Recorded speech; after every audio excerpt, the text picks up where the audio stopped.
What's going on, everybody? Welcome back to another impactful episode of the Viall Files. I'm your host, Nick, joined by the household of Allie, Amanda, and Derek, and our very, very special guest today, friend of show, returning to the Viall Files, LA Times reporter, investigative journalist, Amy Kaufman is with us. Everyone, round of applause for Amy.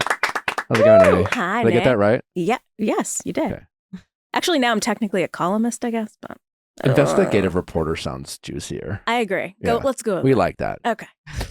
We wanted to have Amy here because obviously we are super deep into all things Vanderpump, Scandoval, and anything Vanderpump adjacent, of which the recent documentary on Hulu, Randall Scandal. God, these names of these men are so giving when it comes to them being fuck-ups. But we watched it, and we saw our friend Amy on it. Amy has been covering the Randall Emmett scandal really from day one. I mean, you broke the story with you and your colleague. Meg James. Yeah, Meg James. And you have been in the weeds investigating this scandal and Randall Emmett. And it's really credit to both of you for bringing this story to light. Thank you. Yeah, I mean, I do feel a camaraderie with you in that prior to looking into Randall, I was not a Vanderpump person, and now I'm like fully obsessed. Oh, really? You're new to it too? Yes, but although I've gone back and watched new seasons. I am. You're starting. I'm episode 5 of season 1. I've watched as reference point. I've watched the reunion of season 2 because the reunion of season 2 has the cheating scandal between Tom and Kristen. Yeah. And so I was trying to get like data points and reference points.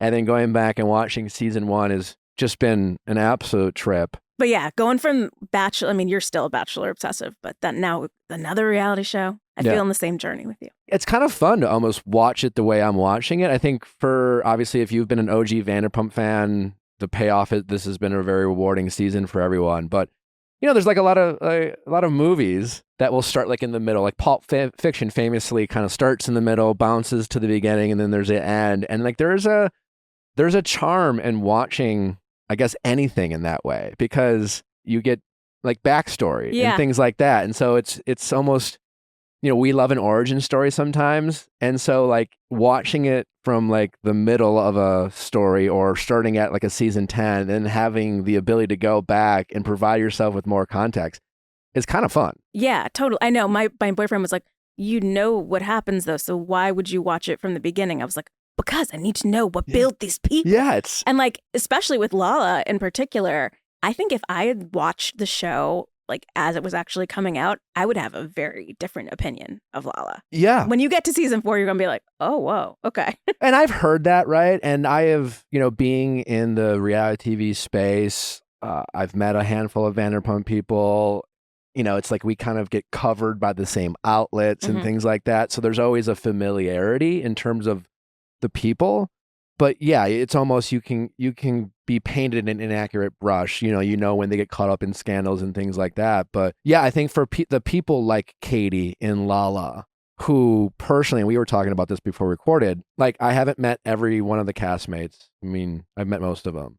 But in terms of personality and people that I find myself more naturally drawn to are without question Lala and Katie in terms of how they see the world, not necessarily all their decisions, but just their personality. And I love how Lala and Katie are, they might not always get it right, but they are willing to take a stand for what they believe in. Right. They have conviction.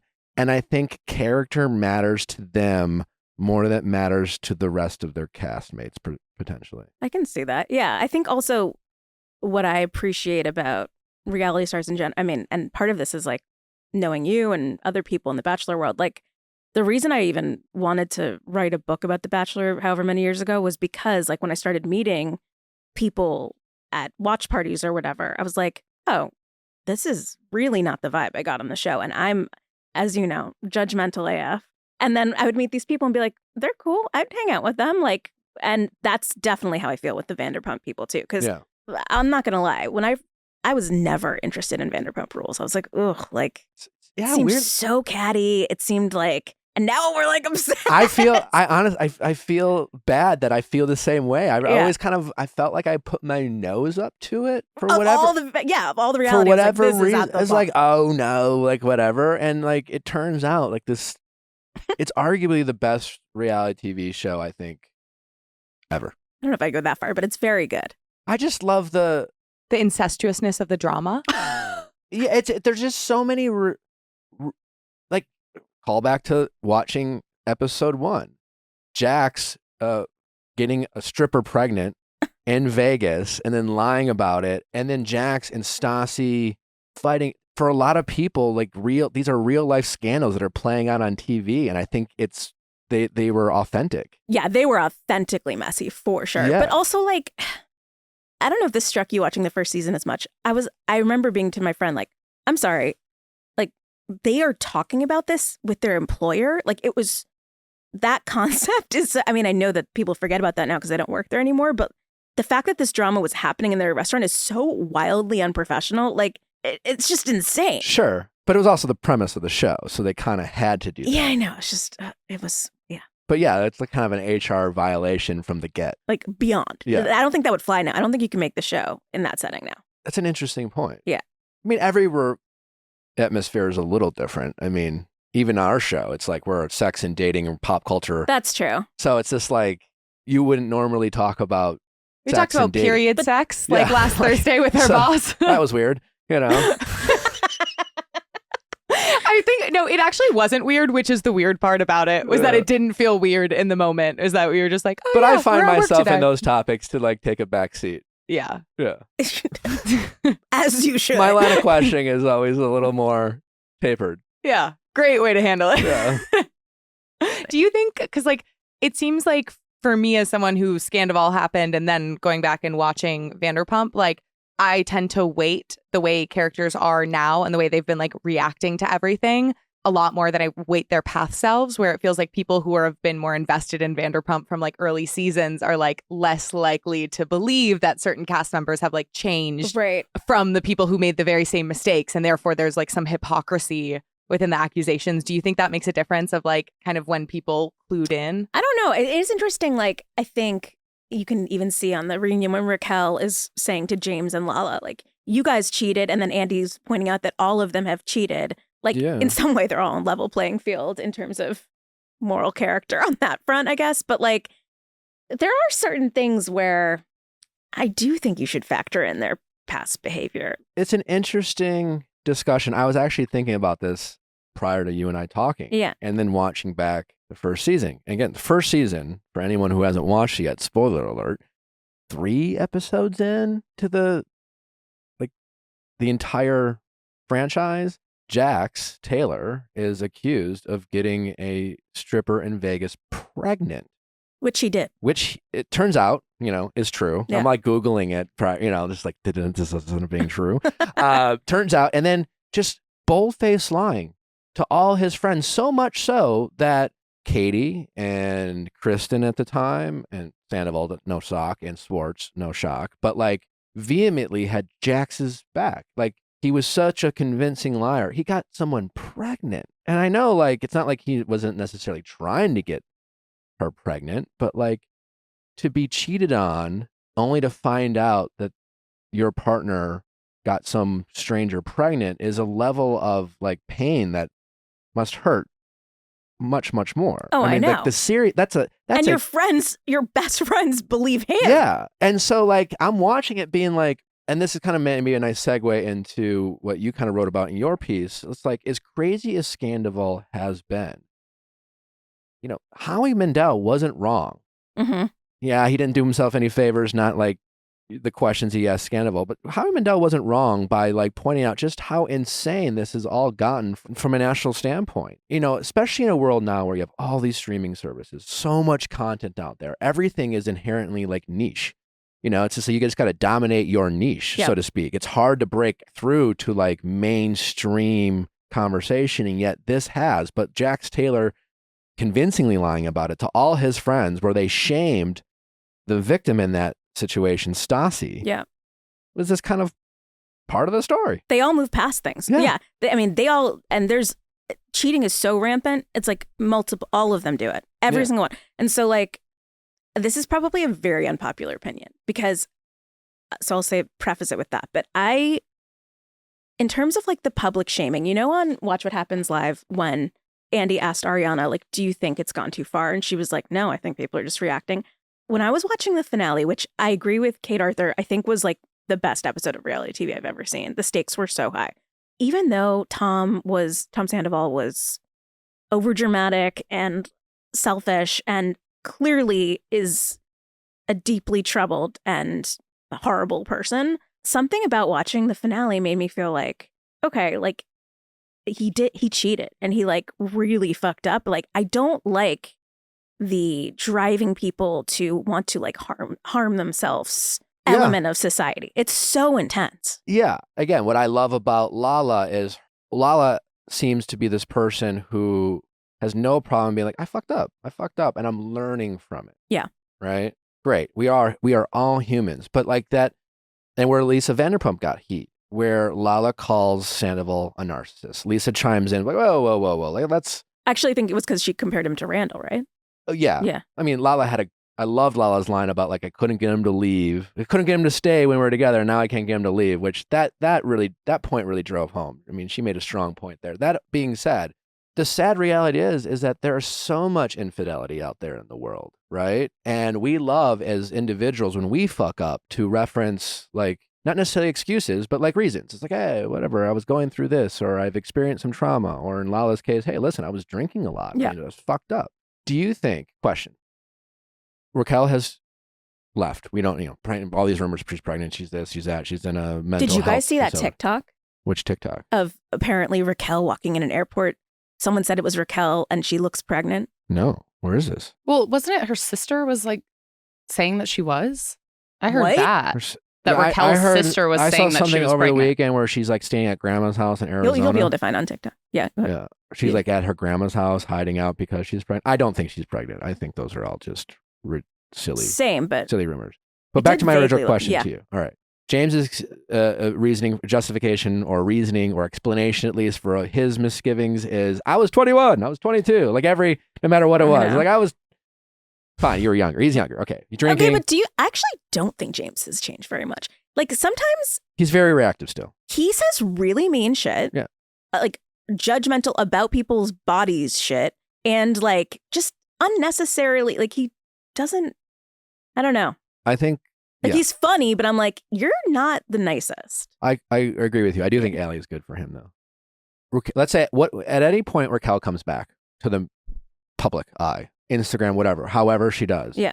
I'm expecting Raquel, whenever she pops back in the public light, to have some sort of diagnosis. I agree. Whatever that is. I don't know. And that maybe that I think that could be legitimate though. It might be. But what if that diagnosis is simply like, I was drinking too much? I mean, Lala throughout season 10 was referencing Raquel's drinking. And I guess my question to you is, do you think Lala, to her credit, has acknowledged her mistakes and said, hey, but I was fucking drinking, now I've changed? Do you think Lala will offer Raquel the same grace she wants people to give her if Raquel comes back and says, I'm sober now, I've stopped drinking, it's not an excuse for my behavior, I am so sorry, but I was just throwing it all back, and that whole period was quite honestly like a hazy, drunken mess?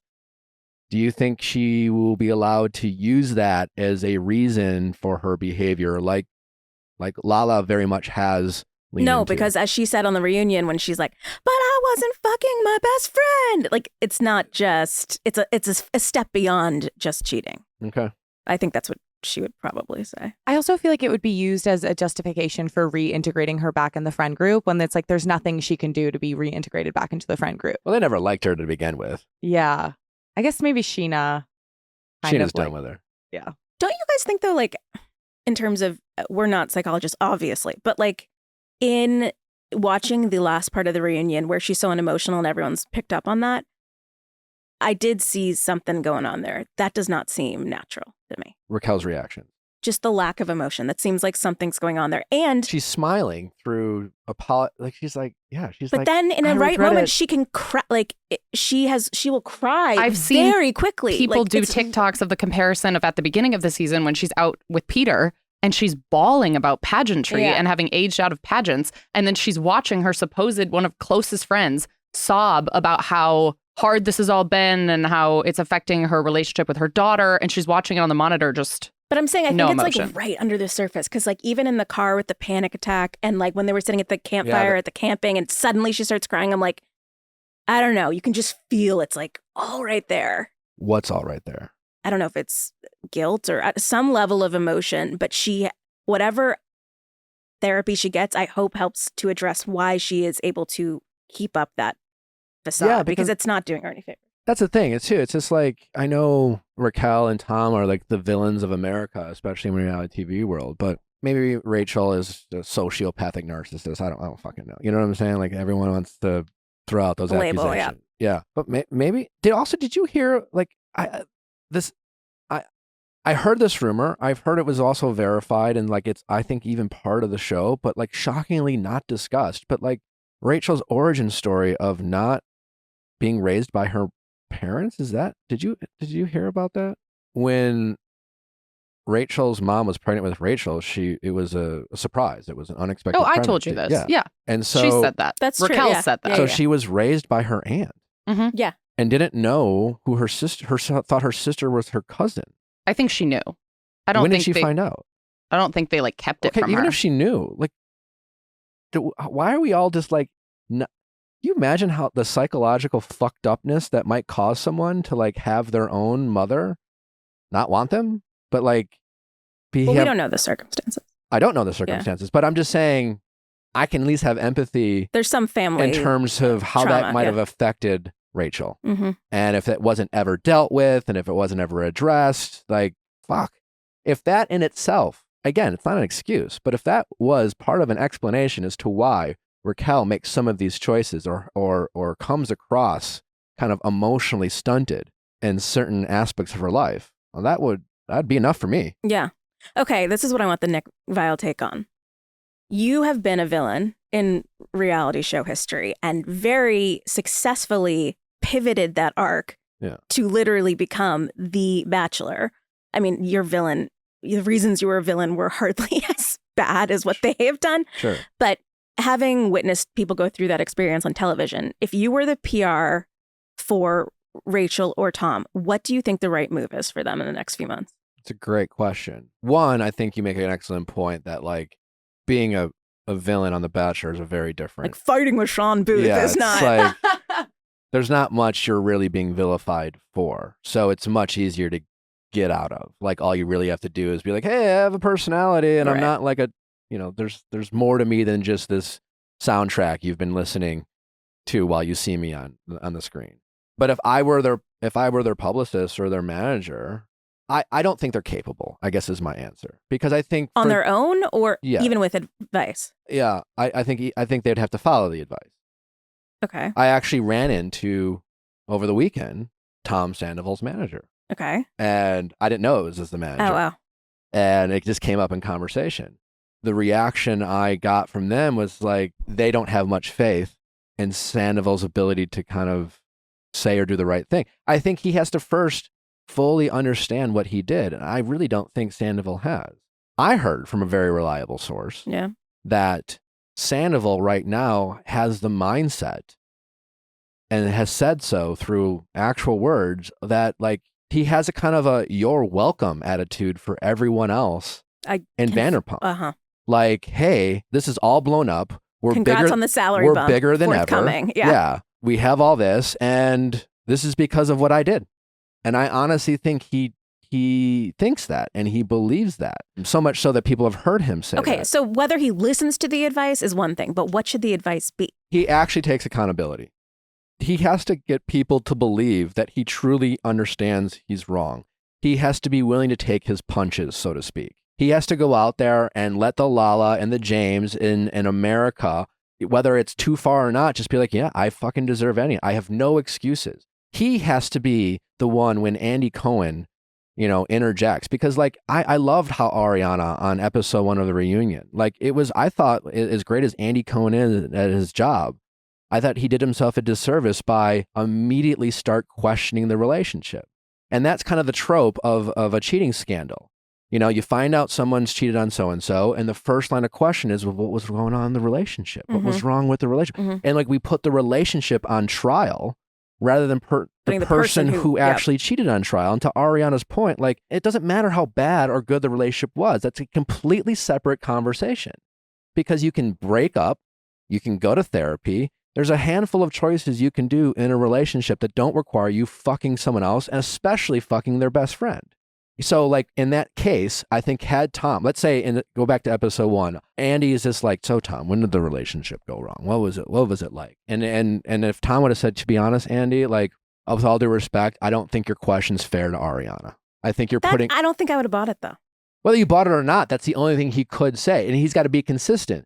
I think you don't buy things from Tom Sandoval because he's acted like we know he doesn't believe it, right? Because he can go on a podcast with Howie and he can say something like, you know what, I just want Ariana to be happy. I fucked up. I'm sorry. He says those things. He says he's fucked up. He says he deserves but then immediately he starts justifying it by criticizing the relationship or criticizing Ariana. That's why we don't believe him. That's why I'm literally wondering, like, what could save him at this point?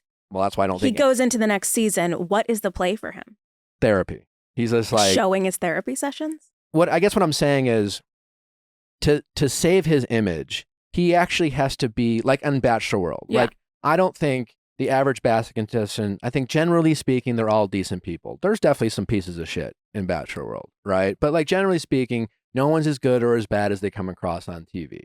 And if someone is unlucky enough to get a villain edit, it's usually based off of generally nothing. So all they have to do is just show an attractive side to themselves. And, people are like, oh, like they got something there. With Tom, people have to believe his remorse. They have to believe that he sees what everyone else sees, and no one believes that he sees it. And I think to do it, he has to truly, it would take a long time, because on other reality TV, it's just like, oh, well, now I agree with you. I see your side.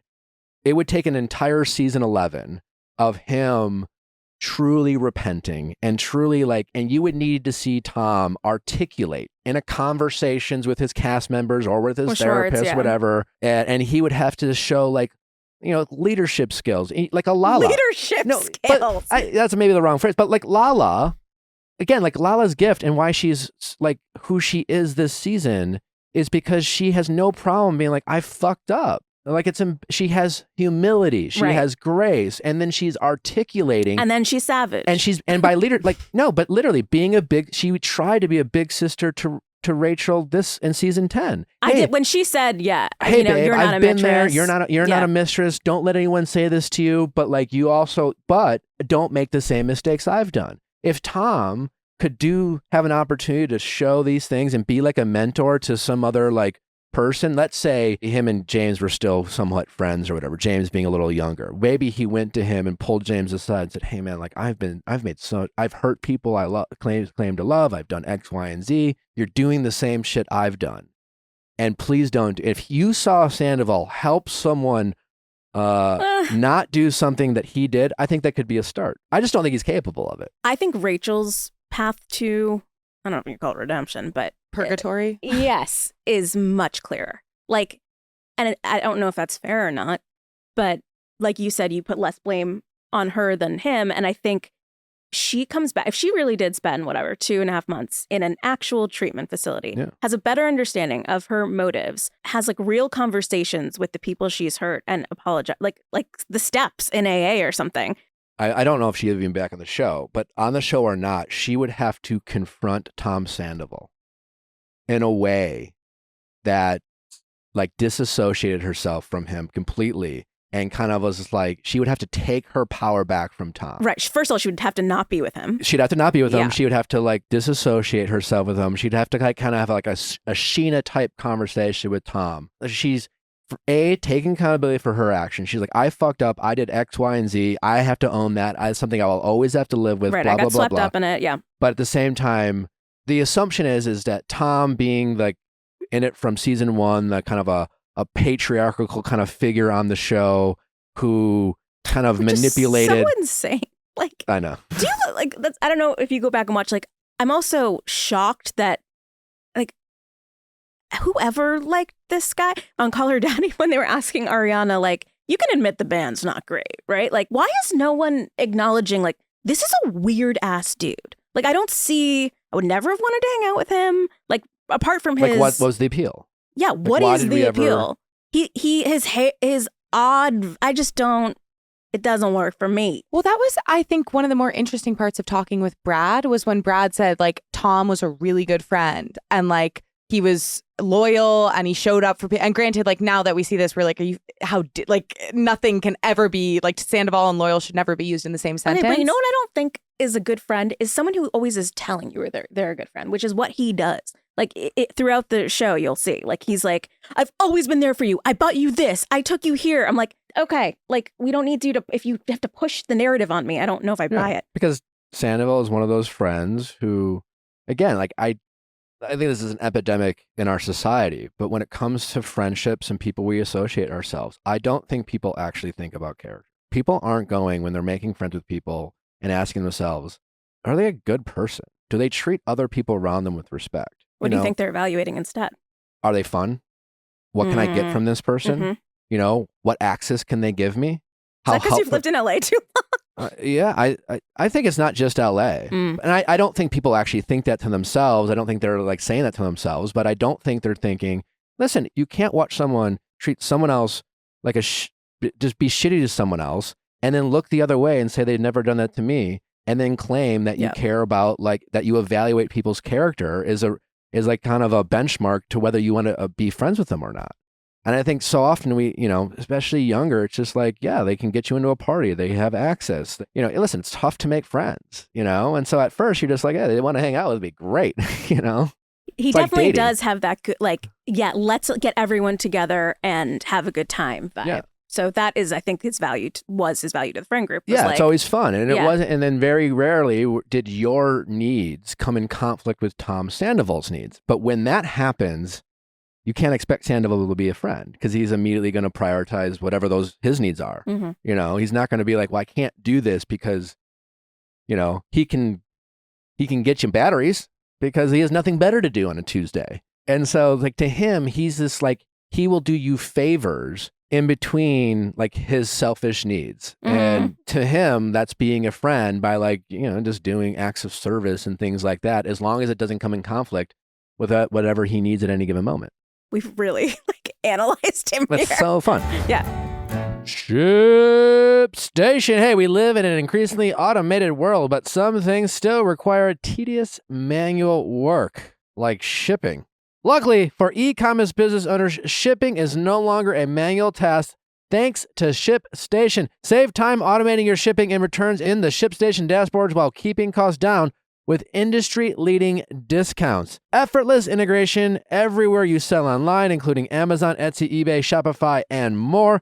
Manage every order from one simple dashboard. Print shipping labels, easily compare rates and delivery times to optimize every shipment and automate delivery notifications. I can speak from personal experience. I've been using ShipStation for like 3 years now. It's what every small business should use if you are doing any kind of e-commerce business and shipping your products to get to your customer. Get up to 84% off USPS and UPS rates. 84% off. And if that is not enough, use our code to try ShipStation for free for 2 months. Over 130,000 companies have grown their e-commerce business with ShipStation, and 98% of those companies that stick with ShipStation for a year become customers for life. So, if you are operating a small business shipping products to get to your customers, you must try ShipStation. Again, it's so easy to integrate with whatever platform you're using. You get incredible discounts that are usually reserved for your Fortune 500 and Fortune 100 companies. You can get those too. Just go to ShipStation.com and use code VIALL today and sign up for a free 60-day trial. Spend more time growing your business when you automate shipping tasks with ShipStation. Go to ShipStation.com and use code VIALL and sign up for a free 60-day trial. That is ShipStation.com, code VIALL. ShipStation.com, code VIALL. This show is sponsored by BetterSleep. if you're not sleeping well, you are not your best self. And being your best self is what we're all about here at the Viall Files. Well, BetterSleep is helping people get those Z's when you need them. Natalie and I absolutely love BetterSleep. We are white noise people. We love a good background, a little thunderstorm, a little brown noise sometimes. You ever try some brown noise? So good. With the BetterSleep app, you can personalize your sleep experience that calms your racing thoughts and boosts concentration. In fact, Business Insider says BetterSleep is one of the most positively reviewed apps in the history of the Apple Store. That is saying something. Over 200 soothing sounds and a range of smart features to help you sleep faster, deeper, and longer. Explore audio tracks from categories such as ASMR, brainwaves, meditation, stories, and more. Use a pre-made soundscape mix or combine your favorite sounds, color, noises, and melodies from BetterSleep's an expansive library to create your perfect mix. You know, sometimes when you start seeing someone new and you're staying at their house, like you're disrupted from bedtime routine. And I love BetterSleep because it can be this source of consistency, whether I'm staying at my boyfriend's house, whether I'm traveling. I always know that I've had this like carefully customized thing that works for me, helps slow my brain down, get ready for bed that I can take wherever I go. It's named Apple's Podcast of the Day over 65 times. So if you are listening to this right now and you've tossed and turned last night, go ahead and download BetterSleep now. Right now, that's right. High quality rest is vital to mental well-being and physical health. BetterSleep collaborated with the world's renowned sleep specialist at Oxford University, Professor Dr. Russell Foster, to help you achieve your best sleep. Clear your mind and ease your stress with expert-guided meditation and hypnosis. When you sleep better, you feel better, improve your quality of life in as little as 1 week. Download BetterSleep from your App Store or Google Play. That's BetterSleep on the App Store or Google Play. I want to get back to Randall Scandal. How did you even just get into investigating this story regarding Randall Emmett and Lala and kind of get in the weeds? And how did you even kind of first discover that there was a story here? I thought what was so fascinating watching the documentary was, from my understanding, it seems to be portrayed that it wasn't until he kind of inserted himself into Vanderpump and decided he wanted to be a reality TV star did he shine what clearly turned out to be an unnecessary spotlight on himself. The irony, I think, is just kind of rich there. But from your standpoint, how did it play out from the perspective of an LA Times journalist? As you know, I've written a lot since 2017, I guess, about men in Hollywood who have been accused of misconduct. And so I get a lot of tips on that front. And in 2017, in the fall, right after Harvey Weinstein happened, it wasn't me personally, but the paper got a tip about Randall. And at the time, I think we just were deluged with so much stuff and Randall was not on Vanderpump Rules. He was actually I would say at that point, especially more of a power player, or at least, got things made in town.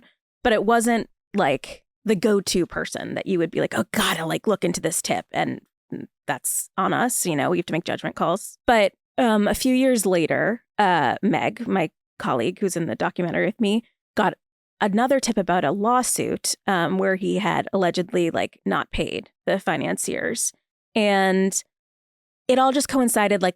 We were getting a couple more tips, and we're like, you know what? We should probably look into this guy. We've heard things about him for a few years, and it just was one of those things where the sources came together that we ended up having access to.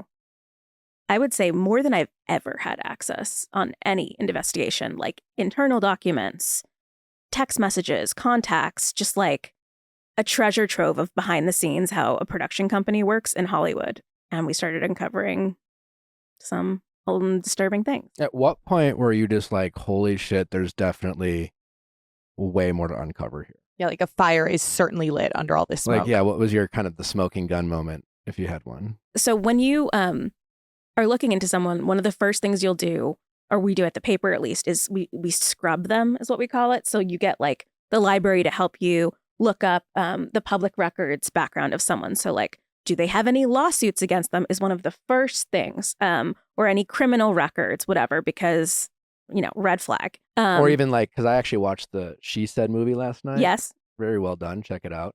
They were looking at claims against them that kind of went nowhere. You know, like if someone makes some sort of like a sexual harassment claim that gets kind of swept under the rug or something Right. like that. But like if you dig deep enough, you realize that a claim was made kind of thing. Well, but that's it's not harder like, to, it's not a public record type of thing. Did you guys do any of that stuff? Well, yeah, but like if it was HR or which there wasn't at his company, Sure. or like if a police report is filed, that is not public record, unless the accuser like has a copy of the police report they made and will share it with you. Like I Really? can't just call the LAPD and be like, Hey, anything I heard went- Nick yeah. filed a police report against his neighbor. They'd be like, no, that's private. Really? Yeah. So when we started looking into him, there were already like dozens of lawsuits still ongoing, not settled or anything.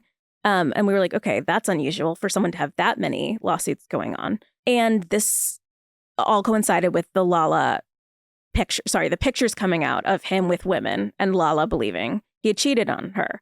And so I think because of, as you noted, his visibility on Vanderpump Rules, and Lala was out there being like, I know all this stuff, da-da-da-da, people were like willing to come forward more. Mhm. And so when you started asking around about him, it was like, oh, I've heard this and I've heard this. And yeah, people were it was the right moment for people to be willing to share. The documentary, I really enjoyed it. Obviously, it's great to see you on it. And with most of these types of shows, you film a ton of content and then you're kind of wait to see what makes the cutting room floor. Was there anything in this documentary that you felt like got left out that you were surprised? Is there more information that you reported on that like didn't reach the documentary? This is my first time having a story made into one of these projects. So it was like a learning experience for me too. And I didn't know what it would be like trying to convince sources to go on camera who had just spoken to us for the paper. Sure. And also, presumably more difficult because people don't want to show their faces. They're already reluctant to even be in the story. And sometimes if we have enough corroboration, we can grant them anonymity. And in this case, it wasn't possible in the documentary. Like if there was someone who wanted to come forward, but wanted to be in shadow, like in those, Sure, where they like change your voice Yeah. like we would still in the fact checking process have had to disclose that person's identity to Randall and his team, which obviously like takes away. That's the whole reason why they wouldn't want to do it. Yes. Yeah. And that was, the standard of the production. So the legal standard. So that was a problem in getting people, I think, to participate. But in the story, the main thing that I felt wasn't able to make it into the documentary was the sexual misconduct allegations, which there are so many we couldn't even put in the story, which, may or not be true. They didn't reach the standard for the paper. But like in the story, we have, you've heard Lala say like she's been Casting accused couch, of running yeah. a casting couch. For our audience, can you explain what that is? Yeah, that was sort of the idea that has been around in Hollywood a lot, where like if you are on a couch with a powerful person and exchange sexual favors, you'll get a part in a movie or a part in a project. So in the story, there's like, we found a letter that Gloria Allred had written to Randall. She alleged that Randall had promised her parts in films if she would give him sexual favors, which she said she did, and she did receive those parts in exchange, but basically said like she was coerced and there was a power imbalance. And in this letter, Gloria Allred was asking for a lot of money in exchange for what this girl had been through.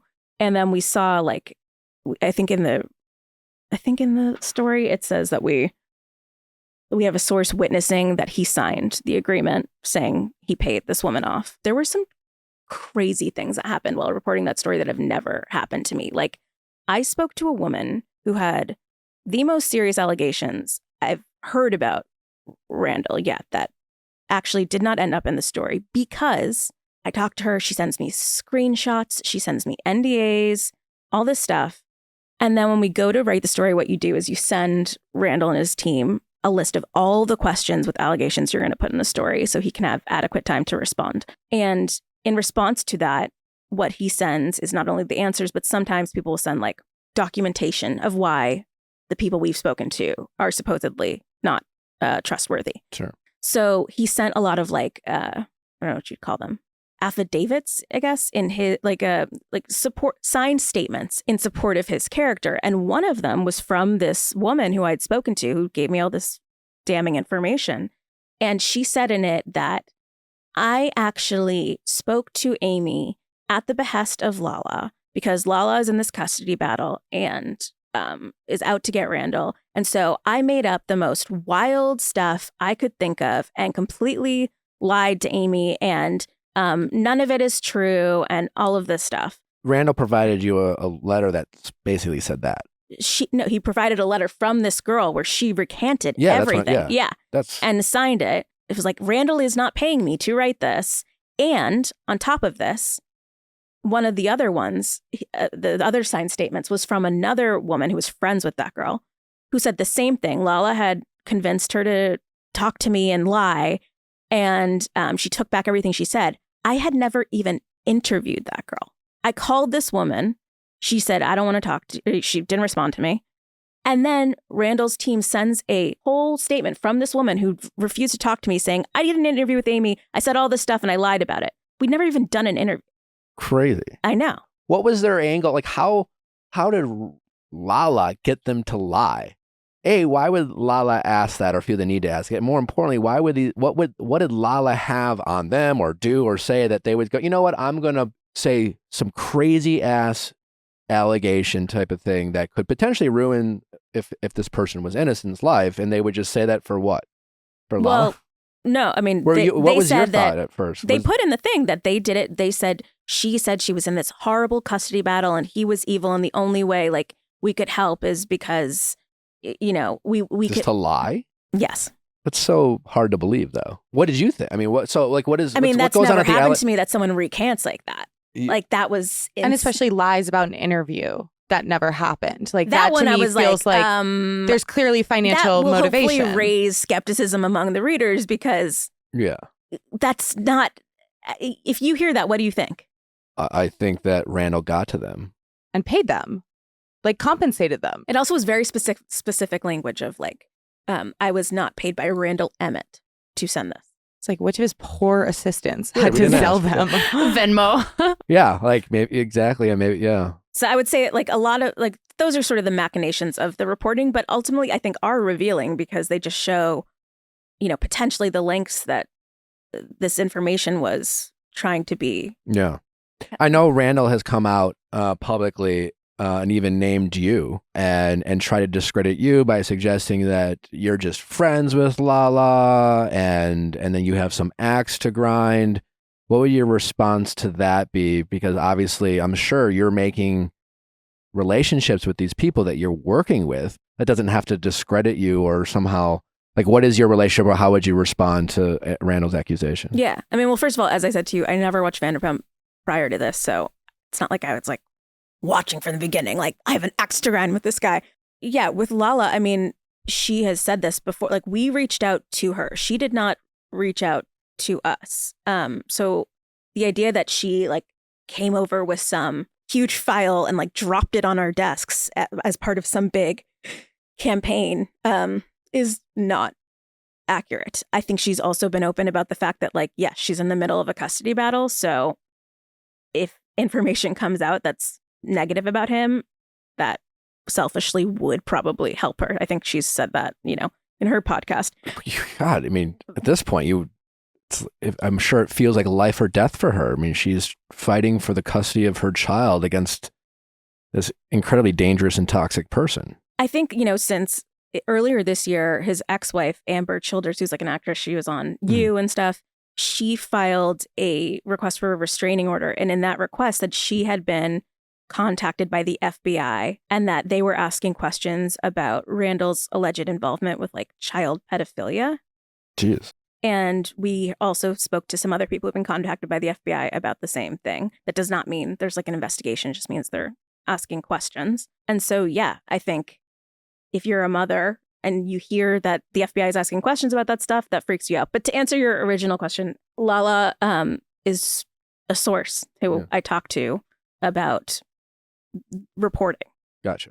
Has Lala, I mean, I know maybe it was like kind of, I'm sure at one point they were enemies through Randall, but have Amber and Lala connected and communicated now that they kind of have aligned interests despite the history between them? Have they kind of become a united front in hopes I think my understanding is that they're like homies. Like they're good friends. Like there are pictures of Amber and her kids at like Lala's birthday for her kid with Randall. Good. Yeah, solidarity at least. Although their custody battles are not intertwined at this point. Does he have custody battles with both women at this point? Amber dismissed her request for a restraining order. Okay. So it can be opened again. But they split custody at this point. They split custody. I don't know if it's 50-50. I think it is. Damn. They share custody, yeah. That's tough. In doing this investigation and also recently a profile on Lala, I know there's always been some controversy over the timelines with when Lala started seeing Randall versus his marriage to Amber. And like, while legally they were still married, interpersonally they might have been separated. Like, do you gain kind of an answer on the specific timeline? I think, on the show, she's even said like, and this is one thing where we think back, like when you asked earlier, do we judge people differently for their age or whatever? Like, this was what was interesting to me in talking to her about her story. Like, she comes to LA. She's lived with her parents till she's 23. Starts working at SUR. She wants to be an actress. This guy walks in. He suddenly starts he's like, I want to put you in a movie. Then these gifts just start showing up at her door. Like a car. Not even before that, like Louboutins, like, alcohol. Like she said she was sick. He sent her like Tamiflu, like with no note or anything. It's just like kind of this old school Hollywood producer vibe of like, you want things and I will send them. I'll take care of you. Yes. Yeah. And she's 24. So I was like, what did you think of that? She's like, I thought it was great. I was walking around in like $1,000 boots, which to my 37-year-old mind, I'm like, girl, doesn't that seem sketchy to you? But you have to take someone's life perspective at that point. She's new to town. And then I think there's context there when you move directly from mom and dad's house to LA. There is something to be said about like figuring out life on your own. Like you kind of need to. I've been taken advantage of. I've had there's been plenty of like from like a Hollywood-y type of person. More of a wannabe outside of Hollywood, but just in life, you don't have to be in Hollywood to be taken advantage of someone. Just early in life, when you kind of get out in the world and you leave the nest. Yeah. I feel like people can smell that kind of impressionable, youthful, like ignorant blood, so to speak. I'm new to the world, and people are like, it's like that kind of Pinocchio kind of, let me show you like how the world works, and you're just kind of this impressionable person. And so Lala literally came from the nest. She didn't live on her own, and like you learn a lot about life, and you kind of realize who you should trust and not trust. And yeah, and so she, maybe same as Raquel, Tom to some extent. We don't know what Tom was telling Raquel or how much she was going to leave Ariana, but like Lala has always said, he told me he was separated. Like, I think we saw on that episode with Lisa Vanderpump, like they went to couples therapy and the couples therapist basically like signed off on it. Was like, no, they're having trouble in their marriage. So I don't know. Did she kind of turn a blind eye? Who knows? But I don't think he was like, I am still married. I think if you have a therapist sign off on something, you have to trust your therapist.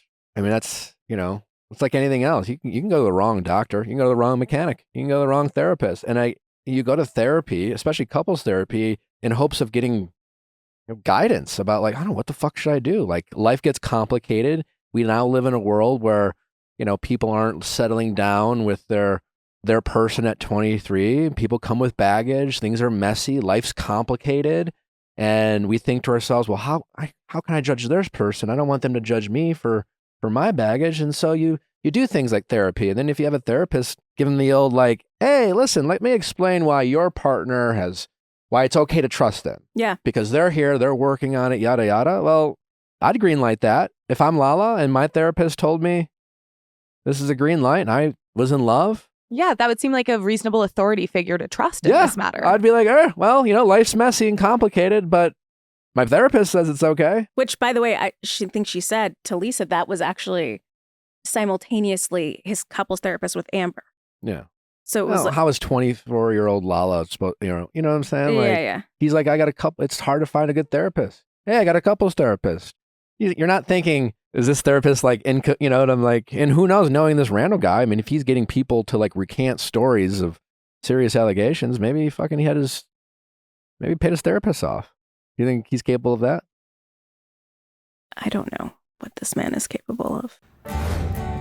Nutrafol, Natalie's favorite nighttime routine. That's right. Nutrafol is helping those ladies out there getting the full, luscious hair that they want and expect. So I've been using it for about a month now. There are so many people who have had genuinely positive experience. It is scientifically proven. It has really inspired me. And it is one of the few supplements that I've just like instantly integrated into my habits. Are you tired of dealing with thinning hair? Nutrafol is here to help. That's right. Their hair growth supplements use drug-free ingredients to target root causes of thinning hair and promote healthy hair growth. Millions of Americans are experiencing thinning hair. It's not only common, but normal. As women, it's kind of this thing that we like fear, but don't talk about in the same way. Yeah. And I think the thing that's so nice about Nutrafol is it is the #1 dermatologist recommended hair growth supplement. And I honestly, like when it comes to stuff like this, I want the experts going to bat for it, and that's what Nutrafol has. Natalie is obsessed. Nutrafol is the #1 dermatologist recommended hair growth supplement clinically shown to improve visible thickness and strength. Go to Nutrafol.com to take their hair health wellness quiz, identify causes of your thinning hair, and Nutrafol will give you a personalized plan for better hair growth through their whole body health approach. In a clinical study, 86% of women reported improved hair growth after taking Nutrafol hair supplements for 6 months. Take the first step to visibly thicker, healthier hair. For a limited time, Nutrafol is offering our listeners $10 off your first month subscription and free shipping when you go to Nutrafol.com and enter the promo code Viall Files. That's VIALLFILES. That's promo code Viall Files. Find out why over 4,000 healthcare professionals recommend a Nutrafol for healthier hair. Nutrafol.com, spelled Nutrafol.com, promo code VIALLFILES. That's right, that's Nutrafol.com, promo code Viall Files, VIALLFILES. Need a break from reality? Well, cheer up, Buttercup, because Paramount Plus has your great reality escape. Escape into new seasons of the biggest competitions. Survivor, Big Brother, The Challenge, World Championship, with the boldest personalities, the family Stallone, RuPaul's Drag Race All-Stars, Queen of the Universe, and the wildest drama. Are you the one? Question mark. Plus hundreds of previous seasons, all streaming at your fingertips. See reality ain't so bad. Embrace reality. Paramount Plus. Stream now. Yeah. I mean, it's astonishing, like, even on that profile about Lala, like, the comments still are so savage. They're always like, she's a mistress. She absolutely knew. She got off the gravy train when it didn't suit her. And it's like, people are very... Sure. They are not easily swayed on her, I don't think. That's a great segue into a piece that you wrote. And again, we love Ariana. We are so glad that as it relates to her experience, that as painful as this all must have been for her, that America and Bravo Nation and kind of the world has been singing her praises and showering her with opportunities, and she's kind of literally America's sweetheart. By the way, do you think she could take that too far? Because I've seen some people like, this was like her 6th Spawn Con with the Lays recently, and I was like... Anyone can take anything too far. But should she just make all the money she can right now, or is it going to be like a bad look at a certain point? I think yes to both. Okay. I think she should get her bag, and I think don't fuck the internet. Who gives a shit about the internet or what like the haters eventually going to... people are like the judge, jury, and executioner when it comes to fandom of what they think is like okay or what they think people should do or what looks good or what looks catty. Definitely Ariana can reach a point where some people are just going to be like, you know what? I'm tired of rooting for her. I'm just going to root against her. Yeah, like you're milking this a little bit. Like there's some arbitrary thing, but I don't think Ariana should stop. This is a literal once in a lifetime opportunity, financially, wise, like to be on the show for 10 years and for the first time in 10 years, like break through to like mainstream media and be literally America's sweetheart. This is another thing I was going to ask you. You've done Dancing with the Stars, right? Yeah. I'm sorry, but like, I feel like she shouldn't do Dancing with the Stars. I actually kind of feel like it's below her. That's hard to say. What does being on Dancing with the Stars get her? Like, what has it gotten anyone who's won it? I don't think it's about what it's going to get her. I think it's more about getting on TV. To a broader than Bravo audience? Sure. This would be an argument for why she should say yes. To my knowledge, I think she would be the first Vanderpump cast person casted on Dancing with the Stars. And she'd have that feather in her cap. Because when it comes to I'm just listen, it matters. You know, Bachelor people are highly competitive despite being friends. You know, I guarantee those Vanderpump cast are highly competitive. And to say that you did something that no one's ever asked the rest of your castmates to do, and it's 10 years of running, is a cool little moment for her. Okay. I don't think it's going to do anything for her, but I think she'll almost certainly make the finals. She could not dance at all, and as long as she shows that she's having a good time, hokey pokey. yeah, she's gonna make the finals. I don't see how she can't. That's a six-figure payday. Lisa Vanderpump did Dancing with the Stars back in 2013. Not the same. So now it's her and Lisa Vanderpump.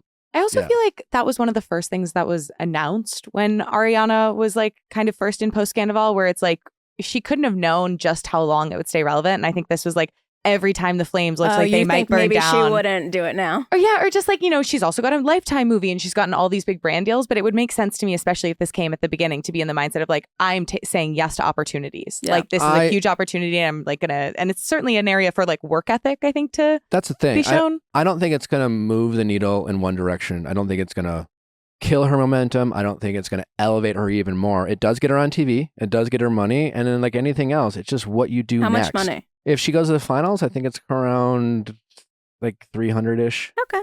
So I think it's just a matter of what does she do after? How does she, it's always your next decision, It's like you're just kind of, as we say in the show, shavings make a pile. I think it's just one more feather in her cap.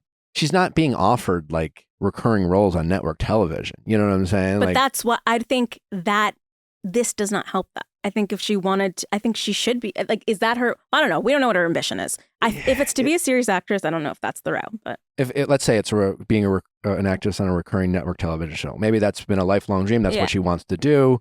This certainly helps. It gets her in more rooms. It gives her more access. All the casting directors who are Vanderpump super fans, if there's an audition that and remotely fits an Ariana type of person, they're going to bring her in for an audition for sure. But no one's giving her, I don't know, the job if she doesn't at least do well in the audition. And I think just think maybe there's a jump. She's so known as Ariana. If she wants to be known as an actress, you shouldn't keep being yourself. I feel like we're saying the same thing. Are we? I think she's so well known as Ariana that even this moment for her isn't enough to just have her just jump over into series regular on a TV show and just leave reality TV behind her. But how is doing more reality TV going to get her there? Well, I don't know what her goals are, but I think it's like anything else. I didn't think we'd talk about Matthew McConaughey this episode, but Matthew McConaughey was notorious for the rom-com shirtless workout videos, and he's gone on, I think, and he talked about it even in his book or in podcasts, that he had to make a choice. And that choice was, I'm done doing this shit, even if it means I don't work. Mm-hmm. And I want to do different types of movies and do different types of roles. And to do that, it's hard to do both. You can't play it safe. Well, I'm going to do rom-coms in hopes that I get this super serious film. There has to be this gap where you start wondering, where did Matthew McConaughey go? I also think people coming from the Vanderpump Rules world before this season, they're kind of working from a scarcity perspective. They've never had the opportunities they do now, right? So being more selective is maybe a learning curve. Sure. Also, it's listen, I've been fascinated by the Vanderpump cast. I have no idea what their financial situations are. They seem to be all doing fine. I guess Lala and Sheena talked about buying property in Palm Springs. I know Sheena has a place here that she rents. I think she also lives in San Diego. So obviously that takes some capital. But on the flip side, they've been on TV almost as long as the Kardashians. Right.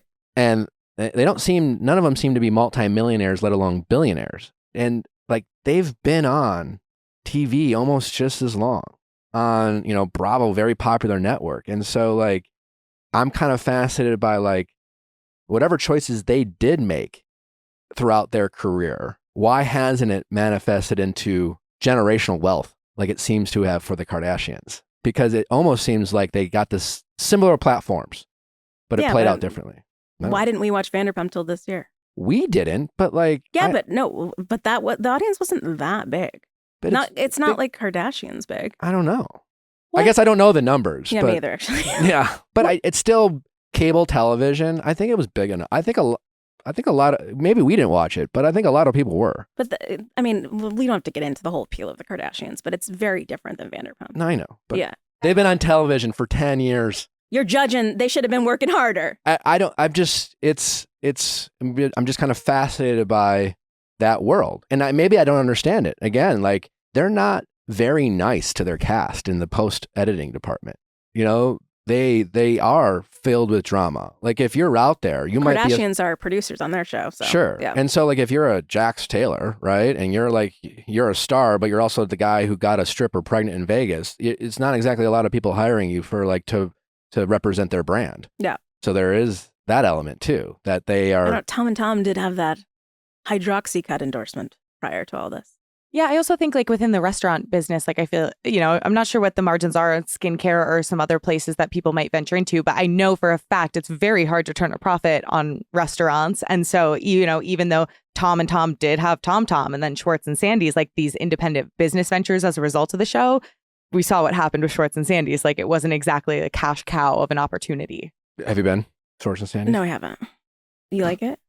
Black cherry ketchup. Yeah. It was funny how everyone was like shading that it was in a strip mall. I'm like, everything in LA is like, Yeah. Yeah, I don't think that. that's just kicking them while you're down. Literally. Yeah. Yeah. I think it's totally fine. Okay. Their problem is not their location. Did you see Tom Schwartz there? When we showed up, yeah, he was. You didn't talk to him? Well, I was going to come on my podcast. He was on his way out, and he was Get the dogs. he was hanging out with fans, and I didn't want to interrupt his moment with some fans, and I thought he would come back inside, and he took off. So I didn't get a chance to talk with him then. I talked with him the night before at Vanderpump's fundraiser. He sent us a round of shots as his apology for not being there. Yeah, for not being at Schwartz and Sandy's. For having to leave. Yeah. It's a very charming motherfucker. Wait, Cool. sorry. We completely derailed from when you were talking about Ariana. We do, yeah. Yes. That's all right. We like to bounce around. But yes, what are your thoughts on the fact that Ariana has had all this praise, and yet the treatment of Lala being also victimized by a lying, deceitful, and in Randall's case, criminal, arguably. Alleged criminal. Allegedly predatory, allegedly abusive. As bad as fucking your girl's best friend is, Randall is accused of far more heinous and serious things. And a man who, unlike Tom, Tom might be a liar, but he also seems to be sloppy and maybe not super bright. And I don't know if you need to be afraid of Tom Sandoval all that much. Yeah, I could be missing something, but he doesn't seem to invoke a lot of fear or power. He doesn't seem to have a lot of sway. Randall, on the other hand, he might not be making the biggest movies, but he elevated himself as a fairly influential and powerful guy with access and means to go after people, and certainly proved himself to not be someone who ran from litigation. Those are scary people. When it might be like a red flag on your end, but if you're up against someone who doesn't run away from litigation, but almost leans into it, that can be a scary, intimidating thing. Mm-hmm. And yet, why do we feel like the treatment of Lala has been so different than the treatment of Ariana? Why is Lala have to constantly defend herself? And again, we love Ariana. We're not trying to bring up, what is it? Ariana literally was a part, her relationship with Tom started with infidelity. So even that parallel of people could say Lala, she should have known he was married and yada, yada. It's just what the, it was all messy.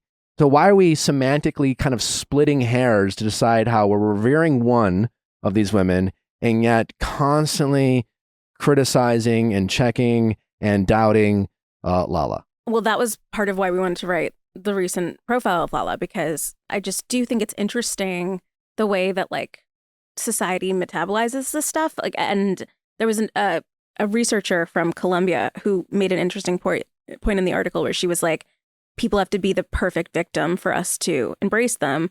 And the trope of the perfect victim is sort of someone who's demure and is empathetic in all the right ways and gentle maybe and Ariana kind of most of the time comes across that way until she got wronged, she was like understanding and there for her man and like gentle. And because then people get to feel like a savior. They're like, she's so quiet and I'm a vocal advocate against what she's been through. Like, I'm a savior. Versus Lala's like, I'm like, now that this has happened, I'm doing everything I can to save myself. Right. Like, that's a good point. Yeah. Like, I will come for you. Like, and it's harder to, I don't know what it is about people rooting for people, but like, I don't know, just the, when someone is that outwardly, like, I guess, assertive and aggressive, fairly or not, people don't rally behind them, I don't think. Yeah, and interesting. What's your theory on it? I think that makes a lot of sense. I think there's an element too of, again, like timing, like the Ariana and Tom literally 9 years ago. Right. So it's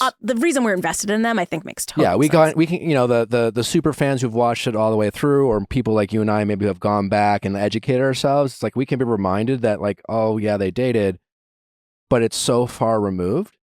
And I think this story in itself, the reason why it's gotten so mainstream is because I think, you know, specifically women, because I think more women watch this show than men. You know, anytime something like this happens, like people finally feel seen. So I think there are so many victims of infidelity, especially, you know, women and like, or married women or whatever, who felt like justice wasn't served for them. That their man got away with it. Like people didn't really, you know, call back to season 1. You know, Stassi gets cheated on by her then boyfriend who gets someone's pregnant, and she has to convince her friends to believe her. Like, I think shit like that happens all the time. And you have this story where finally a Tom Sandoval, like a fuckboy superstar who's been a fuckboy his life, is getting his, you know, up and comings or whatever his fucking is. Comeuppance? His comeuppance. He's getting his up and come. He's getting his comeuppance. He's getting, you know, he's being. You know, and I think people are jumping on that bandwagon because it's like, if my guy couldn't get punished, that's a really... Tom is representing all the fuckboys and all the pieces of shit husbands and boyfriends, whoever.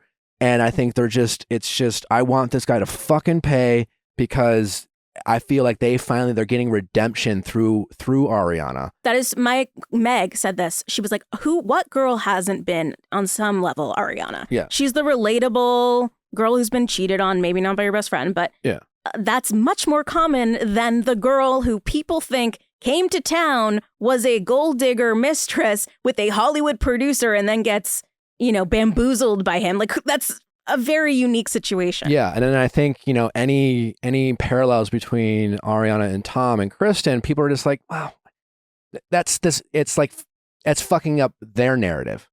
You know, so the fan who wants to attach themselves and see themselves through Ariana, you know, like Chris Rock said, it's this kind of selective outrage. They're just kind of, sure, but like whatever. This is just fucking up my ability to connect with Ariana and feel like and see my situation through Ariana's. And I don't think we need to like criticize Ariana. It's just convenient to do that with Alala. Yeah, it's like you got what was coming to you type of energy and shit like that. I also think there's a level of, it's terrifying. And obviously not to diminish in any way what Ariana went through in the slightest, because that was horrible.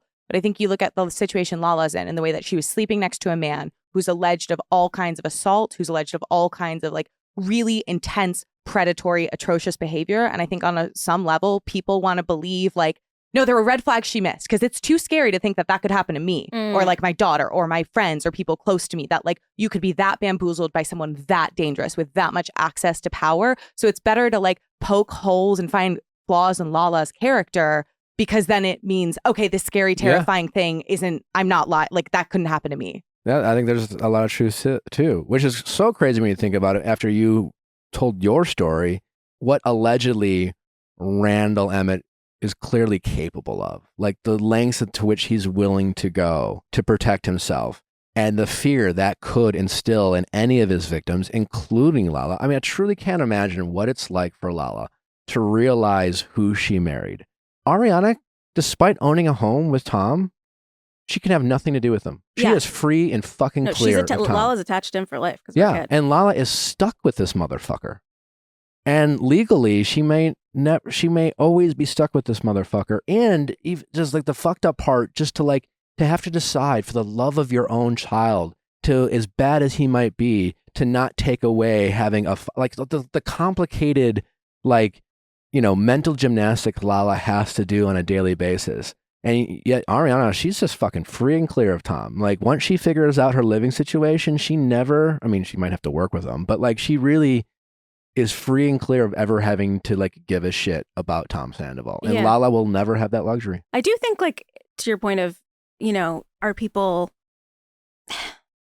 it's surprising to me, and maybe like, I think after Me Too, people thought like, oh, well, everyone is more comfortable coming forward now, and like, you know, like let's call everyone out. And it's like, that's really not ubiquitous at all, especially after what we saw happen to Amber Heard and a lot of like legal verdicts that have come down where, I mean, like she did not name him by name and was found liable, right? Amber Heard. So that's like that I think has caused somewhat of a chilling effect. And like if she can have to pay millions of dollars, why is some unknown person going to come forward even and not name someone, but like be vague about it? That's a risk. And so, you know, it's one thing like we've gotten threatening legal letters from Randall from lots of people. And like I have a lawyer at the LA Times who looks at it and is like, either be concerned about this or don't.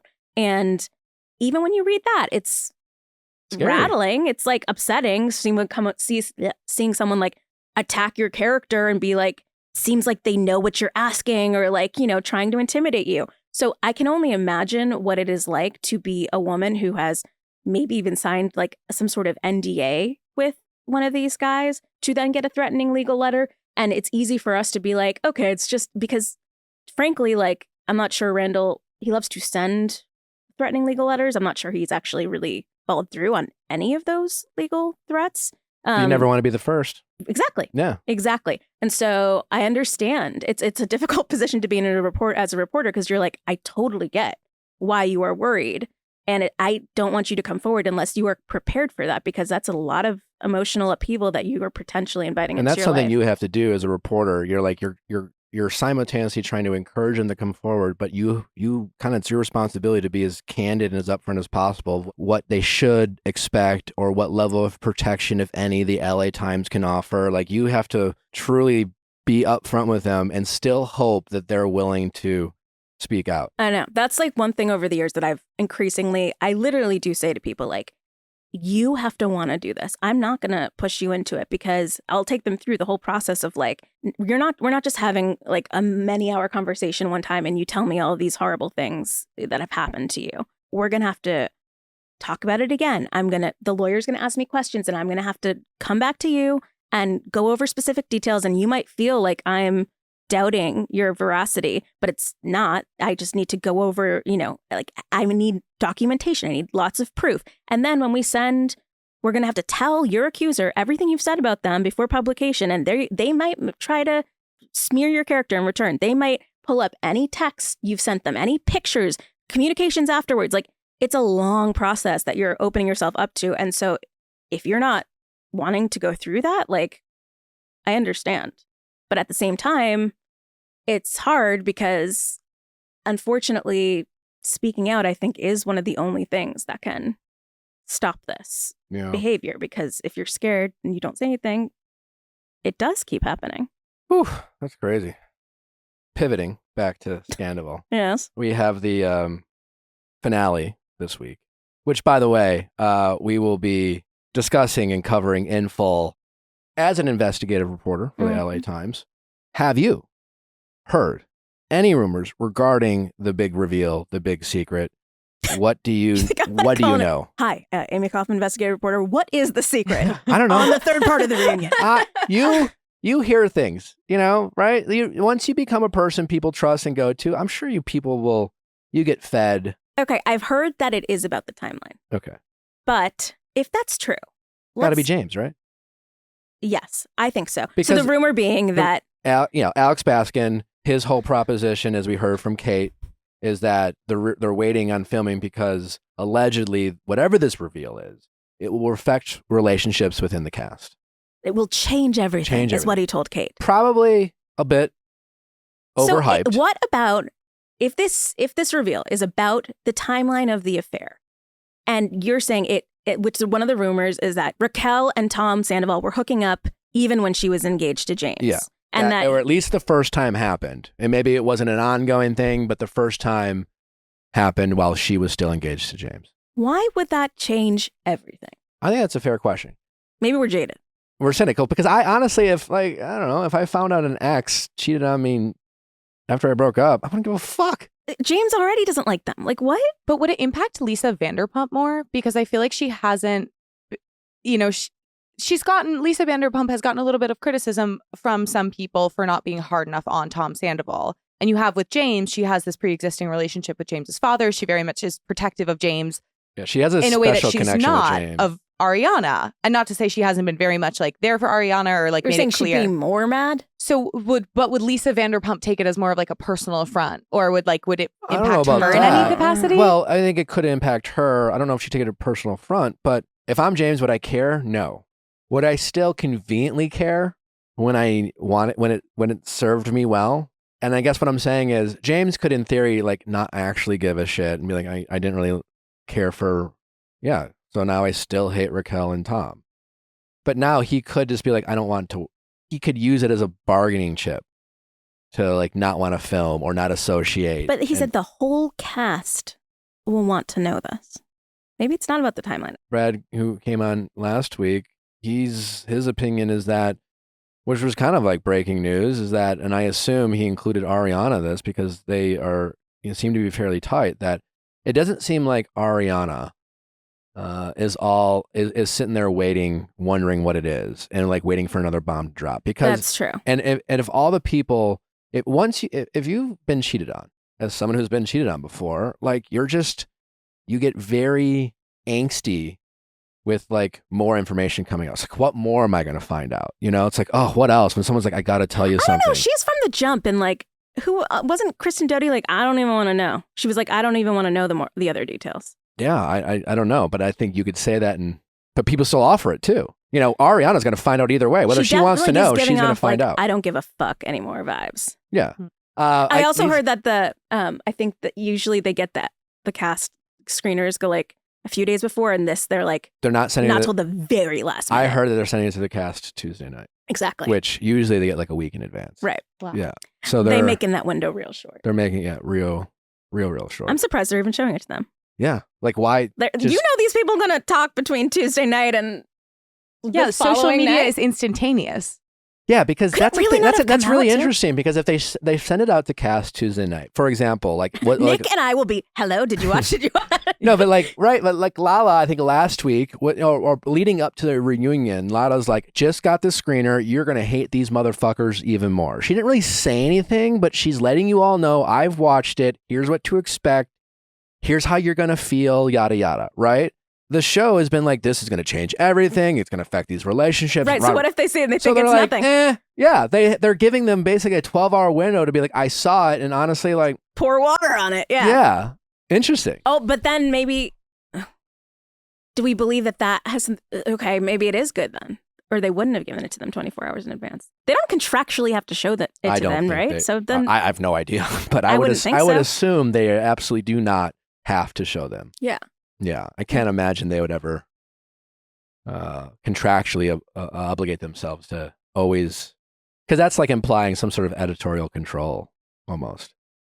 If they are required to give them advanced screeners for something, I don't know. I mean, it's already locked in, but could it be anything else with the timeline? Anything else with the timeline? Yeah, what else? Thinking I don't know. This is too big of a moment for Alex Baskin, the executive producer. It's already been huge. It's done like wonders for the show. It has been giving for us like this scandal. You're like, thank you. I mean, like it's been massive, fucking massive. Like if Alex Baskin is out there dropping like this fucking Easter egg of like, you think this is it? There is more. It's gonna fucking change everything, and it ends up being nothing.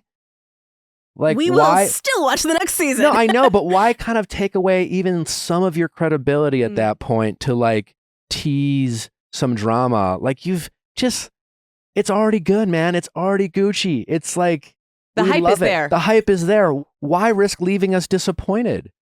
Right? He's made this whole reunion about the last 5 minutes. And instead of loving it and be like, oh, well, God, boy, that was just having a cigarette at the end of episode 3, be like, well, that just wraps up the greatest season of reality TV ever. We're all going to be fucking pissed. We're literally going to watch it live and then record our reactions afterwards. We're going to be working fucking Don't late. you think it's like The Bachelor? They do that every season, hyping it up, and then it never lives up to expectations, and we just come right on fucking back. Well, yeah, but this is different. I feel like Bachelor's never had a moment like this. And I will say when The Bachelor... Bachelor has had moments like this. And they delivered. Yeah. Ari, Colton Jason jump in the... Messner. Yeah, those were fucking moments. Like, yeah, they truly were. So it's got to be something. It can't just be, we fucked a few more... Did Schwartz have sex with... By the way, I need to talk to you about your pronunciation of some of these people's names. I know. Schwartz? What is it? Schwartz? Amy, we've tried. Sometimes. Whatever. You What also is it? say bachelor. Yeah, I mumble. No, that's not mumbling. Bachelor. The Bachelor. The Bachelor. Okay. Kind of Australian, just dropping a It few is kind syllables. of, that is Bachelor. Australian. Bachelor. I have a lot of words to get out. I just don't have time to enunciate sometimes. Okay, so Schwartz. Schwartz. Yeah.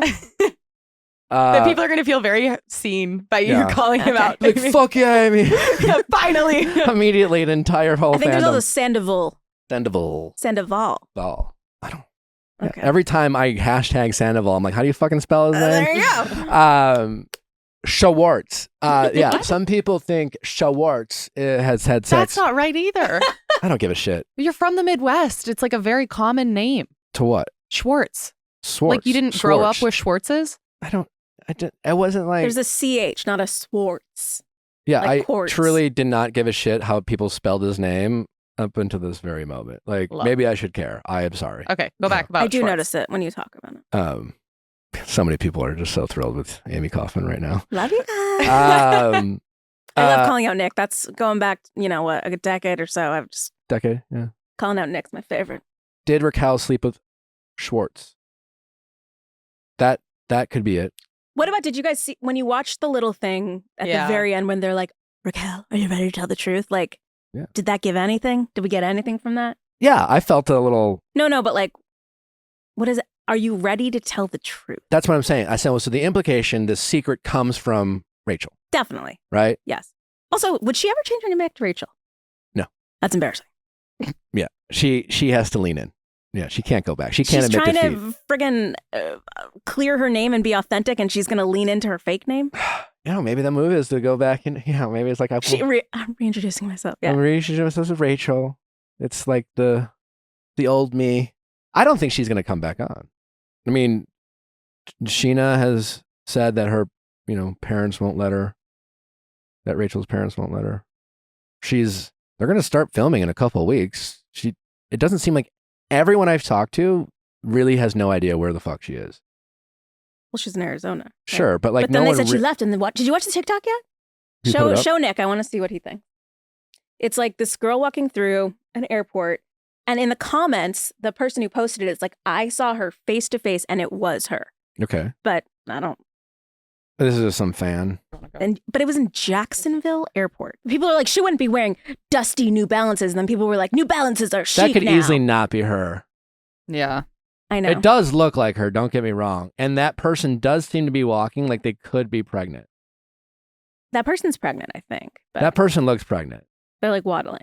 But That's also easily not I know it's very confusing. her.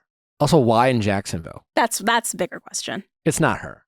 I saw Rachel/Raquel at Jacksonville Airport Saturday, May 27th at 2:09 p.m. looking very with child. You can't see her face, but I know it was her. We made eye contact before I took the picture, and she had the scar on her left eyebrow like on the last episode. No way She in hell turned she has around a when I scar. yelled Raquel. So that's what this When caption someone says. Get this homegirl on the podcast. When someone yells Raquel, if someone's like Raquel at the airport, I might turn around. Like You would respond to Raquel. Valid. I don't know.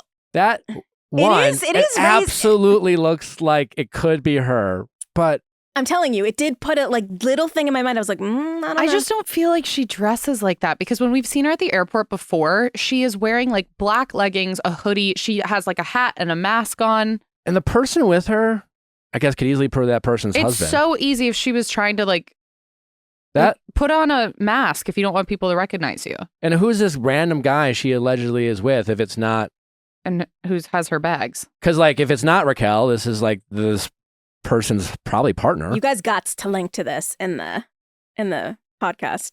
Like She also description. doesn't have her signature purse that I feel like she always has, that black one. But it really side does bag. kind of look like her. It absolutely looks like her. I mean, even before the episode, the video started, I'm like, yeah, that definitely looks like Raquel. This chick responded to some of the comments, and she's like, I have gone this deep. And she's like, I swear to God, I was face to face with her, or whatever. But again, like the girl who claimed to have had sex with Clayton after a night out at the club, honestly thought she had sex with Clayton. She met some like tall, big motherfucker in the club who kind of looked like Clayton. Did he say his name is Clayton? I don't know the whole story, but yeah. I mean, that's something guys do, by the way. Like if they're told they look like a celebrity or an athlete, my fucking friends in college who played baseball for the college team would go around who'd be like, yeah, we played for the Brewers. You know, how many girls at the bars or clubs would be like, well, which Brewer? You know, like which one? And so guys will lie often about like being some sort of athlete or public figure. Mm. So I believe that this girl believes she saw Raquel. Okay. But that doesn't mean it's Raquel. Yep. All right. Mystery for one more day, I guess. Also, that person looks really fucking pregnant, and they just filmed. I know that does. If they're pregnant, they're walking very pregnant. They filmed the Filmed in reunion March. not that long ago. I don't. Again, not in any way know what the fuck I'm talking about when it comes to pregnancy, but like I don't know if She things really happen that popped in fast. 2 months. Yeah. Yeah. Yeah. From like 0 to That looked like a 9 third real trimester quick. walk there. If I'm, right. No, Okay, also Mr. Period Jacksonville. Sex. Yeah, exactly. My guess it's not her. It's some person who just happens to look like her. I want Happens that to be woman to come pregnant, forward. and the guy next to that woman is that person's partner, and they like why is Raquel in Jacksonville? That's the most random fucking place. Is Tom playing there? Oh my God. Someone would have figured that out already. Pull up his tour schedule. Okay, wait. Another thing I just want to quickly say. I know that everyone thinks that Raquel is still so ride or die like under Tom's spell. When I watched the finale, I felt like Tom was way more into her than vice versa, and that he was leaning in so hard to it because he knew that he blew his life up, and he was like, "All right, well, I'm going through something midlife crisis, so this girl must be so magical that I ruined everything." Did no one else get that energy? No, I thought the cracks were when she was like, because Raquel said it when they're in the apartment where she's like, but maybe if you did this to Ariana, that you could would happen do to me. this to me. Like, I can't trust anyone other than like my parents and sister and you, and even you, I can't maybe trust. Like, I kind of read it as like Tom was having this moment being like, oh, fuck, like a crack, like to put it in all too well terms. Like, this is maybe her starting to separate from him. Yeah, hard to say. My guess is they both at moments thought they absolutely needed the other person and leaned on them. I think they're both in reality in it for themselves. And they just don't know what to do, and like at times they probably only have each other to talk to. Is there a perverse part of you that wants them to be together? Yes. Why? Well, as a Vanderpump fan, I think it's great for the show. Yeah. I actually, again, have on good authority that the cast actually arguably kind of says, you know what, fuck it, be together. If you're gonna, It's like on The Bachelor when they pick the runner, they leave their first person, go to the runner up. It's like you went through all that. It's almost also like it, I think they also want Raquel to come back in a weird way. They may not want to associate with her. It's like when the criminal gets killed instead of arrested. You know, you want them to go and get arrested and go and face like the crime and be tried and, you know, face justice. Like almost like death seems too much of a easy way out. You know, now we're not, obviously this is a metaphor. We don't wish anyone to die or anything like that. But if this is just the end of Rachel/Raquel on Vanderpump, it will feel like I think we all as fans and even the cast will be like, well, there's more to like uncover. There's more like to digest. I think some of the cast almost wants Tom and Raquel to come on so they can like publicly shame them for an entire season. You know, like season 11 will all be about like just every opportunity they get to just fucking like make life hell for Tom and Raquel. I would actually have so much more respect for her if she was able to not come back to the show. even though that's selfishly No, not what we want. The absolute yeah. healthiest thing for Raquel to do, without question, is to step away from the show, do it, like, go treat her mental health, whatever it is, and take, as she said in this, statement that we all assumed was crafted by some sort of PR team, to actually like try to take some accountability. And despite her awkward reactions that seem out of touch, that she is truly trying to turn her life around, and quitting the show absolutely would go a long way for her. Like, don't you like one? Who was the Bachelor who was like Brad Womack? Like ones who like kind of like moved to, like, I think he lives in Texas, like has his own bars, like people like that who just sort of, no shade, like you've become a very different thing, but like the ones who really like stuck to what they did before, and like I think there's something to say for that too. Yeah, I think Brad Womack, I don't know if anyone knows who we're talking about, but that was a different time. And if Brad Womack was a 2-time Bachelor around the time when I was on the show, I think he might have made different choices. I think social media didn't allow, there wasn't the platform that allowed certain people to say, hey, how do I keep this going? Is there an opportunity for me to make something on my own? Yeah. Because as big as the show was back then, once the show moved on to the next, there was really no way. You had to like keep getting asked to go back on actual network television or some other TV shows. And if those opportunities ran out, people just kind of forgot about you. Now with social media, if you can come up with a shtick, or, whether it's podcasting, you can have your thing. You have a chance for longevity, and that just didn't exist before. Like that would mean if she comes back, that means that she is really just interested in fame and money. Like, yes, I guess publicly, like you could argue apologizing or redeeming herself in some way shows some sort of moral, like, or you fortitude, could but not claim accountability. That's what she said going into the reunion. She's like, I'm here to be held accountable for my actions. So you could, I don't think it's right hand in hand at all. with like opportunities that would subsequently come from you redeeming yourself. Yeah, but I guess, and she would convince herself, and I would understand why, that she would want the chance of redemption on the show. Mm-hmm. Yeah, that I'm not a narcissist, I'm not a sociopath, I'm not a bad person. I did a bad thing, and I want to prove to America that I am I'm not this person. Do you think that is because you are always very opinionated on The Bachelor about editing, and when people come off and blame things on the edit, you don't like that. So like with Vanderpump, obviously we don't know how different the editing is there, but do you think that it's even within their control to be able to like come in and try to control their narrative moving forward, Tom and Raquel? I'm surprised, again, having only watched it once, the fact that it is season 10, just how much their post team like mocks them and like has no problem making them look bad. I almost thought after 10 seasons they would have some ingratiated, some more control on those things, or like power or influence. So they're gonna throw them to wolves, is what you're feeling. I think it's a deal with the devil, and I think the Vanderpump people do a much better job than say Bachelor people, because I think they probably have a more mentality like I have, where it's just like, we know what we're getting into, literally.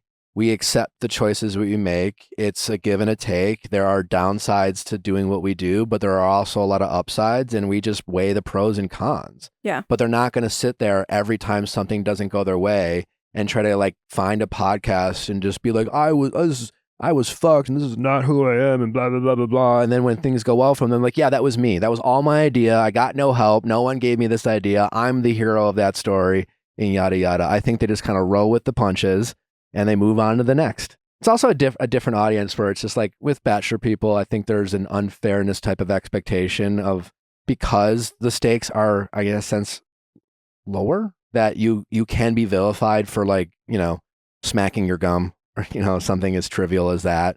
I mean, if imagine someone getting someone having pregnant. sex with someone 2 weeks early, whatever you did. Yeah, whatever. Yeah, exactly. Or, dating someone 3 weeks before they went on the show, having not met the person they were supposed to fall in love with, while competing with 29 other people, but God forbid they had a relationship with anyone else, and then decided to end that relationship to go on TV. That is enough to vilify someone on Bachelor. Yeah. And in Vanderpump, you can get a stripper pregnant, lie about it, and like, and everyone wants you back on the show and in everyone 2023. moves on, and like, you got Jax Taylor out there. Like, I mean, it's shocking. Yeah, why haven't you had Jax on here? Well, he has me blocked. Yeah. Okay. Yeah. Because I turned him down for a picture once when I was The Bachelor. Ooh, rude. Yeah, I think he fancies himself as quite as an important guy. I'm thinking, you were Tom Sandoval 6 years ago. Why the fuck, as a Bachelor, would I want to take a picture with that guy? The guy who got a... You didn't know that at the time, and even then you didn't want to take a picture with him? I knew he had a bad reputation. Because I was currently The Bachelor. And Nick Viall has always been aware of his reputation. You're very mindful of it. Well, I mean, I don't always have the best, but I try to do what I can. And my season was airing. I was an engaged man that no one knew I was engaged. I don't need to be taking a picture seeming like I'm like, about town with Jax Taylor, who was out there doing all this shit. So I was like, nah, no, I'm good. He got real mad. Okay. Final thoughts, I guess. My question is, if Tom or Raquel would come on this podcast, would you do it? Because do you think that there's a problem with platforming them? No.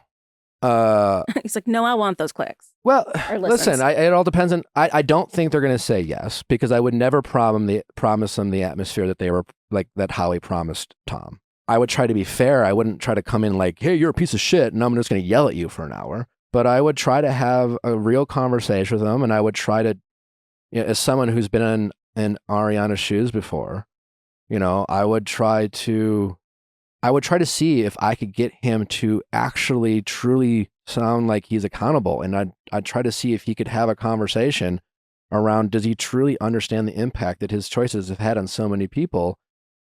And I would try to challenge both of them.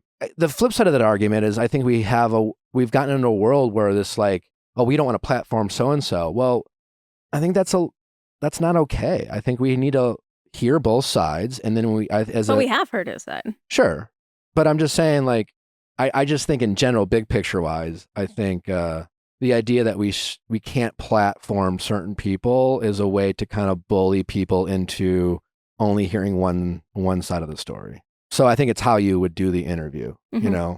I think it would be a bad look for this show if we had, say, Tom Sandoval on, and the interview went the same as, say, Howie Mandel's.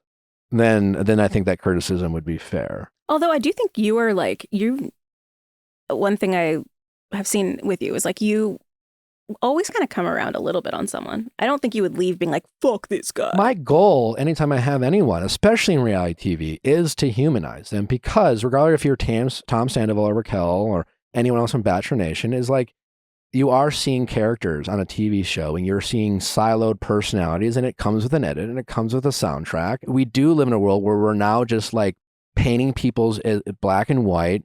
If someone hurts us, they're a narcissist or a sociopath. There can't be a justification as to why, because we don't want to excuse people for hurting us. But when we make mistakes, it's like, well, I had this and I had that. And, yeah. I don't think people are black and white. I don't think Tom Sandoval is a good guy. And I don't believe he's actually really sorry. But I would like to have an opportunity on a show to go through that line of questioning where I would actually put him in a corner where you'd have to I wouldn't ask him what was wrong with his relationship with Ariana. I would ask him, why do you keep bringing up your relationship with Ariana to justify your choices? Why did you cheat? And as soon as he brought up the relationship, I would just be like, no, I don't care about, no, why did you cheat? Despite the relationship being what it is, whatever it is, why didn't you break up with Ariana? Why didn't you go to couples therapy? Why did you claim that you were going to break up with her on Valentine's Day when clearly you were hanging out with her on Valentine's Day? And she seemed to be thrilled about it. So, and Tom Sandoval, this is your pitch. Yeah. Yeah. I'd love to get Schwartz on. I think Schwartz is attainable for you, I feel. He also has a shot at redemption. He has to, like Raquel, I think he has to disassociate himself. He needs to publicly denounce. Yeah. And explain why he understands. Listen, what I like about, I guess, even Sandoval to a certain, loyalty, and people have heard me say this on the show, everyone claims to be loyal. Everyone. There's certain characteristics that everyone says they are. Are you loyal? Of course. No one says, yeah, I'm not a loyal person. That's true. But most people aren't loyal.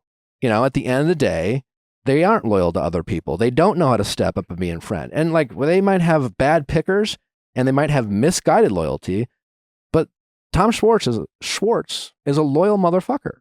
And I think as an adult, he has not learned the lesson that sometimes being a friend is offering tough love and stepping away from a friendship and not condoning bad behavior. Loyalty as an adult isn't protecting your friends while they hurt others. That's not loyalty. It's not blind. You shouldn't give blind loyalty. And I think a conversation around loyalty and growing up, I think, is an opportunity for Schwartz to show people that he might be able to use this horrible situation and learn, and how can he be a better friend and a better partner, because everyone I talk to has nothing but like nice. Anyone I talk to has met Schwartz in person, like maybe minus Katie, has nice things to say about him. He's fucking charming. He's a nice guy. You know, he's thoughtful, but he backs the wrong fucking people.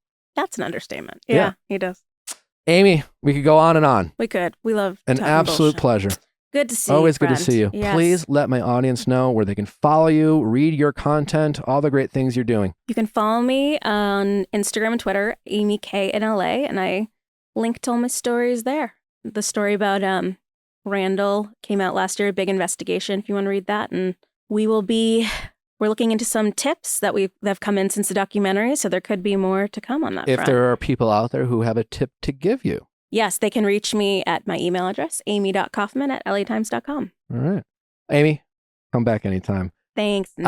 We love Amy for coming on. Don't, as always, forget to send in those questions at asknick@theviallfiles.com. Stick with us on Thursday. It's going to be a wild and wacky episode for Going Deeper. We are going to be covering this big reveal, whatever it might be. We may have a special guest. Our pop culture correspondent, Natalie Joy, will be with us regardless. So whatever happens, we will be covering it first thing in the morning on Thursday. So stick with us. It's going to be wild, wacky, and fun. Don't forget, a great update dropped on Viall Files Plus. For all you update lovers out there, we have an amazing update special that dropped on Viall Files Plus last Friday. Again, we drop 2 update specials every month behind Viall Files Plus, in addition to all your pop culture roundup specials, your Better Date Than Never episodes if you don't get to listen to those live.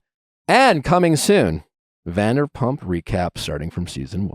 Oh, you're going to do it? Yeah. Nice. It's so good. I'm up to season 5. That's all I want to do is talk about it. It's problematic. Yeah. If you want to come back and recap those. Nice. Does Natalie's into it? Oh, yeah. All right. Well, we'll see you on Thursday. Can't wait. Bye. Bye.